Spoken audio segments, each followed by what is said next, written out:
Cantonment constituency के MLA Shri Ganesh ने आज वार्ड नंबर 8 बोलाराम में हुकूमत तेलंगाना की जानिब से बनाए जा रहे 1000 बेड्स वाले टीम्स अस्पताल में चल रहे कामों के ताल्लुक से उसका मुआयना किया। आज मीडिया से बात करते हुए इन्होंने बताया कि पहले ये 1000 बेड्स के ताल्लुक से काम शुरू किया गया था।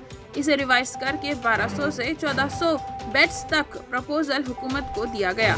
इस हॉस्पिटल के शुरू होने से यहाँ के कई इलाकों के लोगों को इसका फायदा होगा। ये एक मल्टी स्पेशलिस्ट अस्पताल है और यहाँ पर सभी किस्म के इलाज किए जाएंगे। इस अस्पताल के काम के ताल्लुक से R&B डिपार्टमेंट और कॉन्ट्रैक्टर से अपडेट लिया गया और उन्हें हिदायत दी गई कि किसी भी किस्म की परेशानी हो तो वो एमएलए श्री गणेश को बताए। टीम्स अस्पताल के इस दौरे में एमएलए श्री गणेश के साथ कांग्रेस पार्टी के सीनियर लीडर्स और कार्यकर्ता भी साथ मौजूद थे। आइए सुनते हैं इसकी तफसीलात एमएलए श्री गणेश की जुबानी।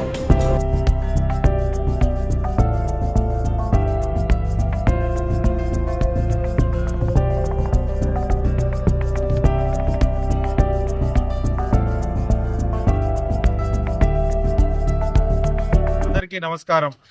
ఈరోజు టీమ్స్ హాస్పిటల్ని సందర్శించడం జరిగింది। ఈ నిర్మాణం ఏ స్థాయిలో ఉంది, అగ్రిమెంట్ అయినప్పటి నుంచి కంప్లీటేషన్ వారికి సరిగ్గా టైంకి ఇవ్వగలుగుతారా లేదా, ఏ పరిస్థితుల్లో ఉంది, ఇలా పేమెంట్స్ కరెక్ట్ ఉందా లేదా, వర్క్ కరెక్ట్ ఉందా లేదా అనేది ఇక్కడ స్థానికులు రిక్వెస్ట్ మీద ఈరోజు వచ్చి ఇక్కడ చూడడం జరిగింది।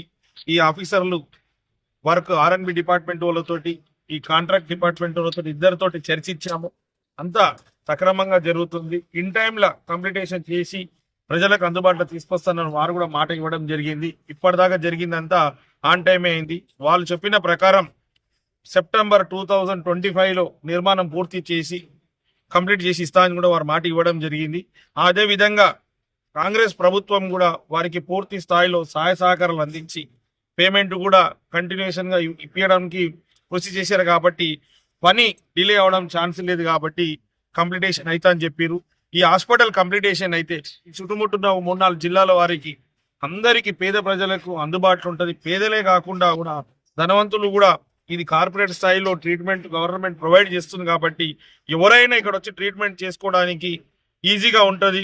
ప్రైవేట్లో వెళ్ళి భారం కాకుండా, ఆర్థిక భారం కాకుండా అందరికీ అందుబాటులో ఉంటుంది। అందరికీ మంచి వైద్యం అందించాలనే ఉద్దేశంతో ఏదైతే ప్రభుత్వం నిర్ణయం తీసుకుందో ఇది కంప్లీట్ అయితేనే అందరికి అందుబాటులో వస్తే అందరికీ మంచి వైద్యం ఇవ్వడానికి ఆస్కారం ఉంటుంది। కాబట్టి ఈరోజు కంటోన్మెంట్ ప్రజలు కూడా నన్ను గెలిపించారు కాబట్టి నా వంతు బాధ్యతగా ఈ యొక్క ప్రాజెక్ట్ కంప్లీట్ హాస్పిటల్ పూర్తి స్థాయిలో టైంలో కంప్లీట్ అయి ప్రజలకు అందుబాటులో రావడానికి సాయశక్తులు కృషి చేసి వీళ్ళకి కూడా నేను అడగడం జరిగింది। గవర్నమెంట్ నుంచి ఏమైనా వర్క్స్ ఉంది, ఏమైనా పెండింగ్స్ ఉందంటే నాకు తెలిపితే గవర్నమెంట్ తోటి మాట్లాడి కూడా వీళ్ళకి కావాల్సిన ఏర్పాటు చేసి కంప్లీట్ కావడానికి సహకరిస్తానని చెప్పడం జరిగింది।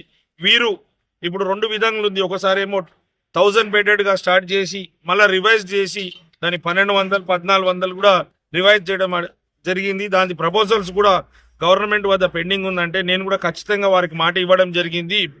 ఏది కూడా ల్యాక్ కాకుండా ప్రతి ఒక్కటి ప్రజలకు అందుబాటులో ఉండే విధంగా పూర్తి స్థాయిలో 1400కే బెడ్కి చేస్తే, ఈ బెడెడ్గా చేస్తే అందరికి బాగుంటుందనే ఉద్దేశంతో నేను తక్షణం వెళ్ళి సీఎం గారితో మాట్లాడి ఇది 1400కి అయితట్టు అన్ని విధంగా అన్ని పేషెంట్స్కి అవసరమైన అన్ని అందుబాటులో ఉండే విధంగా మేమంతా కాంగ్రెస్ పార్టీ తరఫున కృషి చేసి ప్రజలకు అందుబాటులో తీసుకొస్తామని మాటిస్తాం।